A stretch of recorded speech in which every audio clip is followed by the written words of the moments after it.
Hi, I'm Kirstin Kelly, and today we're going to do flying changes for jumpers. So it makes your rounds so much easier. There's nothing worse than riding a show jumping round and having a horse disunited or having to trot and canter all the time to fix your leads so you have a nice smooth round. So what we're going to do is we're going to canter down this outside track here on the right lead. I want you to make a half circle rolling back to the track, sort of like in that teardrop shape.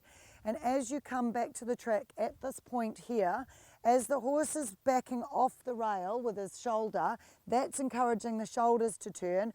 Then I want you to get to this point here and kick him with your outside leg.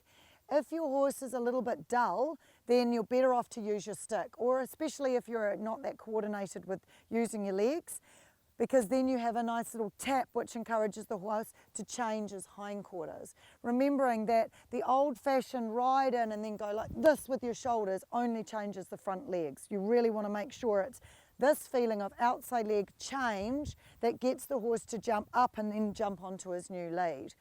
So we're going to start with her canter down the side, make the turn, and we're going to do it 3 times on the same rein, rather than go one each way, because I think if you find the way which is the easiest, you need to practice that enough so that she gets really like, yes, I understand what this is about, then you go to the other rein.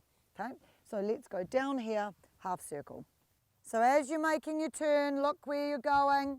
Allow the canter to be a little bit more forward because she needs a bit of energy, and jump. Forward, forward, forward, and kick with your outside leg. So you see there, we got a normal change in front, but not quite behind. Go back to the trot, give her a pat. So remember, you need a good, positive canter, not a quiet dressage canter. You need to have plenty of jump in the canter. That's it. The rider's looking around, looking where she's going. Keep it forward. Forward, forward, forward, and kick with your outside leg. Kick. Good girl. If your horse doesn't change, then you'll use a tap with your stick behind your leg. That can make the horse do a little buck and it can rush off. That's totally fine because the most normal horses need that little bit. This horse finds flying changes relatively easy. The majority of them don't. So don't be disappointed if you have to use your stick behind your leg. Most people do. Do it a couple of times with the stick and you'll find that then after that you won't need to. You'll be able to just use your leg. But it just gives them a little bit more of a jump off the ground so you can get the change. Don't growl at them if they give you a buck, because all they're doing is trying to get the weight off one lead to the other lead.